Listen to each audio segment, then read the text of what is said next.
The genocidal war against Palestinians in the Gaza Strip is not just against civilians, it is also against reporters and journalists. As the world marks World Press Freedom Day, as proclaimed by the UN General Assembly, Israel has killed more journalists than any other war in decades. This day also coincides with the Balfour Declaration, which the British can take credit for devising the plan to have the Jewish settle on occupied Palestinian land.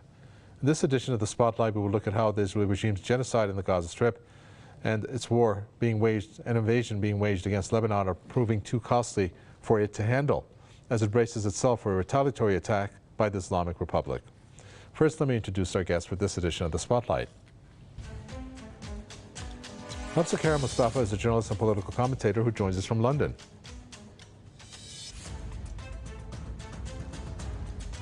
Also joining us is Saab Shah, author and West Asia expert, joining us from Belfast.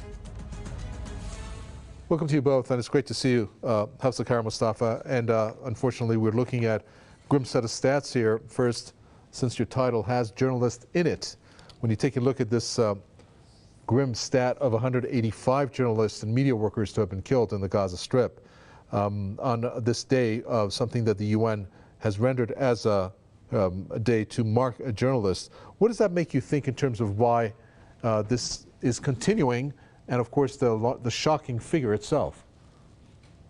Well, it's continuing because of obviously the journalists are reporting on the ground the horrors that we are seeing continuously, in particular on our mobile phones and on our personal devices, because of course Western media is not reporting adequately what's happening. So these are precious commentators who are providing us with raw images and with the daily lives of what the Palestinians are going through. And this is why they're being forced, they're being killed, so as not to report on the horrors that they're witnessing. And they're also suffering. I mean, we remember the numerous journalists who not only were killed or who saw live on television their families or their homes being bombed. And often these bombings were actually acts of deliberate acts designed specifically to intimidate them and to make sure that they would stop reporting on the crimes being committed by the genocidal entity in Palestine.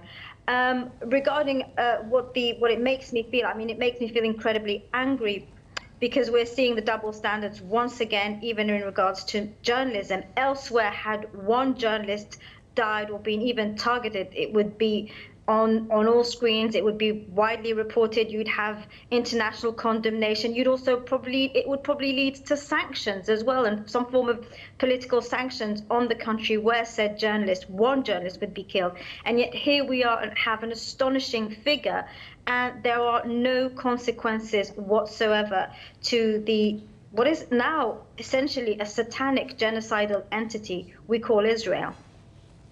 Saab Shah, when you take a look at the way that Israel is obviously, as our guest there indicated, is trying to hide the truth, we're still getting bits and pieces of that in larger volumes as the genocidal war has been going on through social media, which has been, in a sense, the journalists from the common people who have come out and did their posting there. Do you think that the world is understanding the depth of this genocide? The world, unfortunately, they do not understand what's happening totally there. If I noticed today in the news, a journalist from Brazil, the court ordered him to posts media because in a global South country like Brazil was exposing the genocide. And that shows the influence of the imperialist forces and their tools all over even the global South. As we noticed, the Palestinian being murdered by Western subsidized, supported, and participated with in the genocide in Gaza. Since I'm saying that there is Delta Force of the Americans, there is a British spying airplanes in the skies of Gaza. Kids identify that today, saying this is the British. And there is French mercenaries, European mercenaries, weapons coming from all over Europe. The support the European to commit that to make sure the Zionist entity try to gain some of the balance of deterrence, which is the Palestinian destroyed in their counterattack of the 7th of October. And that's why you can see the total kind of organization and cooperation of Western forces to inflict as much punishment and as much pain against the Palestinians. Today, we know for a fact the Zionist entity, it's a tool in the hands of the United States of America. One full core, one even signature from the President of the United States of America, and everything will stop. But nothing of that's happening, even at the cost of his own Democratic Party, Biden's genocidal Joe, losing the election is still in an imperialist policy. It doesn't matter who leads the United States of America, Republican or Democrats. Make sure the resistant in the end, so they can the existence of entity, but this will be going for in vain. Okay, well, I would like to get more from you, if I can, Hafsa, about the depth of this genocide. But in addition to that, what the regime is doing. For example, let's just take the past 24 hours. At least 55 people have been killed and 192 others injured across the Gaza Strip in the past 24 hours. In the same day, you have 30 people who have been killed across the country in Lebanon.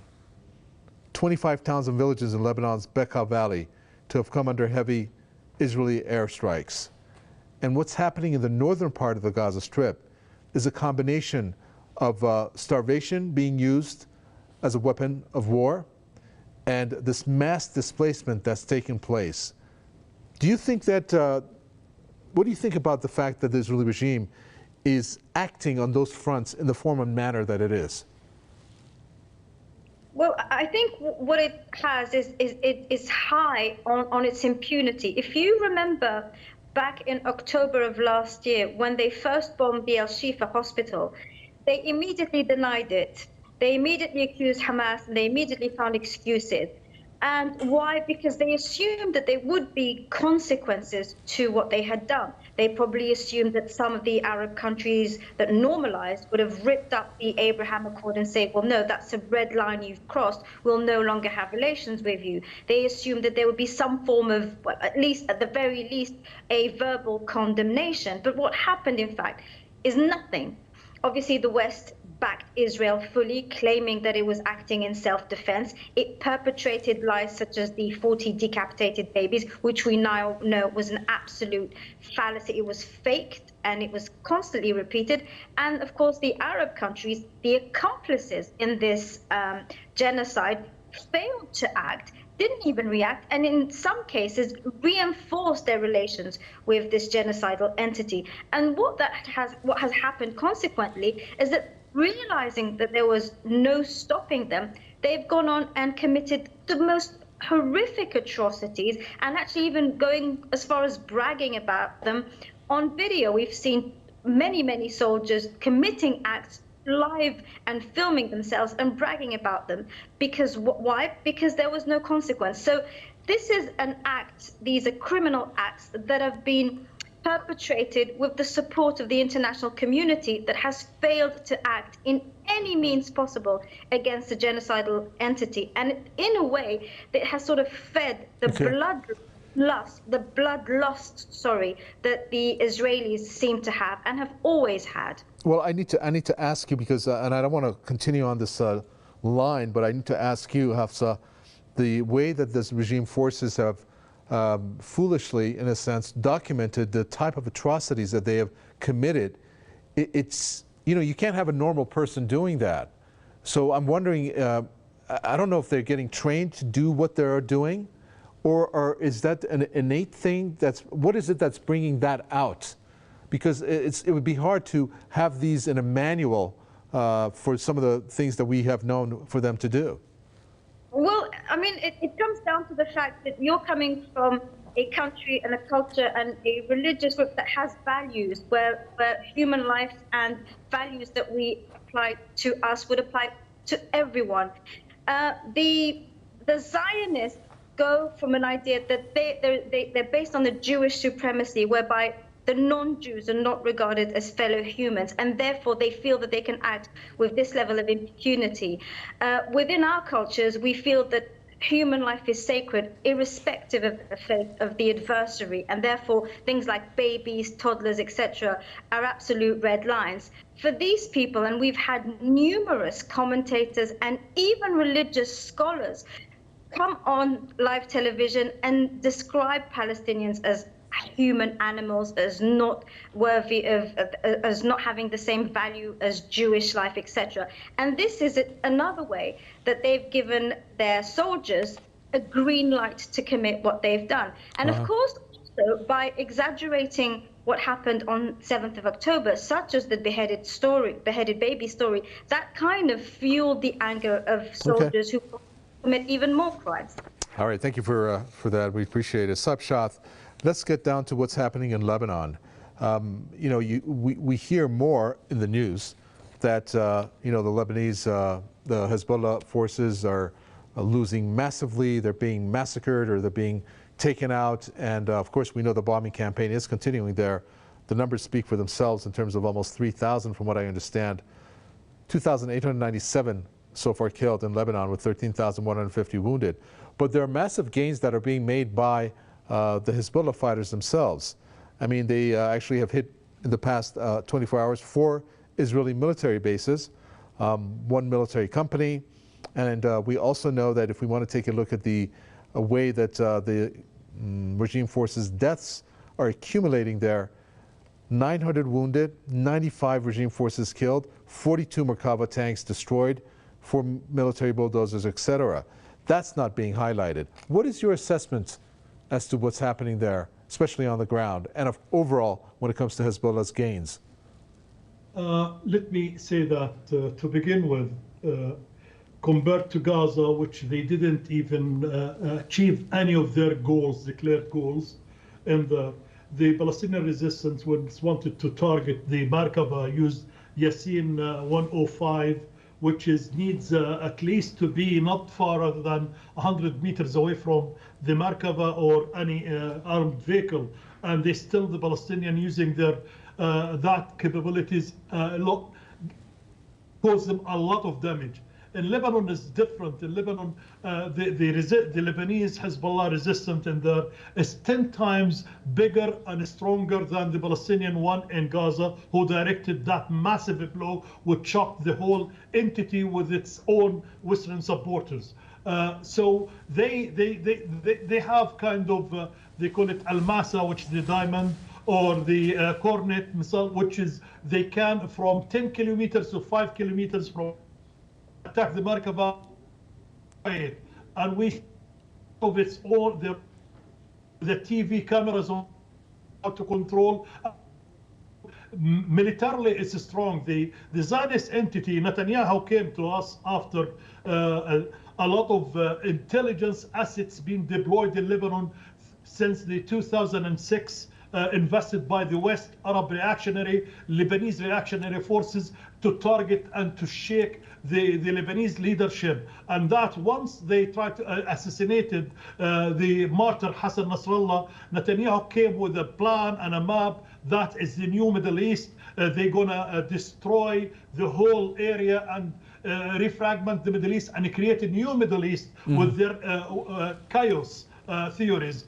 Which is inherited from Condoleezza Rice and the rest. Sure. But they went to Lebanon, and they thought by doing that, by destroying the leadership, they can impose the political will and political defeat, disarm Hezbollah, move Hezbollah out of the Lebanese equation, then from there export that to the region and start deciding the political future in there. But they were shocked when they see resilience in Gaza. And they've been losing up till now, just few hours, 2 soldiers in the north of Gaza, for them is killed. The resistance is strong. The Lebanese resistance send drones to Netanyahu's bedroom, to the Golani, top training center, which is the elite force, and the Lebanese forces putting 2 million of the Zionist population in bunkers every day. That shows there is all of the stories and the hypes they came with this pager attack, with the assassinations, is rubbish, is gone. And on the ground, the Lebanese resistance is shown formidable force, and they cannot infiltrate maybe 1 kilometer in the south of Lebanon. Very well. Since you've talked about that greater notion that of greater Israel there, Hafsa, I'd like to get your idea about where that stands. I mean, we know that Smotrich, for example, and many other Israeli officials, past and present, have talked about that. Even regime forces, some have been cited to have that patch on their arm, in their fatigue, or in their Israeli uniform. But the thing is, that's confusing, which is my question to you, is that there has been a US-led initiative for a peace agreement to come about for Israel and Lebanon. Even the finance minister, Smotrich, has said that the year 2025 is going to be a year where we'll be coming out of a war.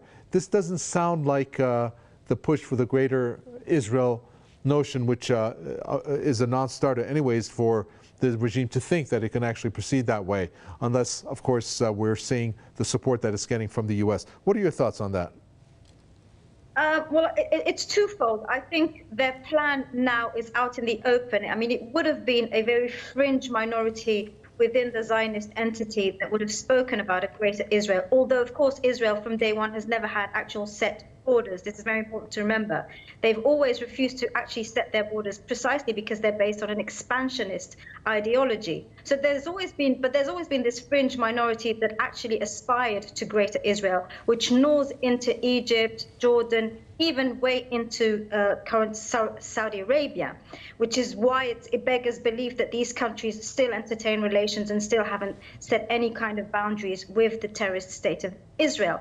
But coming back to the idea of peace talks, I think this shows obviously that they're taking a massive hit at the hands of Hezbollah. And we always knew that once they would enter south of Lebanon, it wouldn't be a walk in the park. I mean, these people can blow up babies and women and hospitals and schools, but when they're faced with genuine warriors such as Hezbollah militants, we see what their worth is. And I think realizing that, they're now probably craving for peace talks, but they need to save face, and that's going to be difficult to do.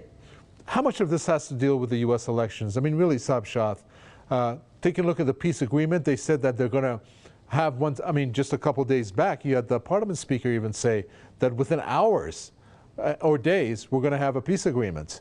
The other thing that's perplexing about this is not only about this, but also you have the way that there are negotiations being held about the Gaza genocide that's taking place for a ceasefire to occur there, where there was talk also for that to come into fruition.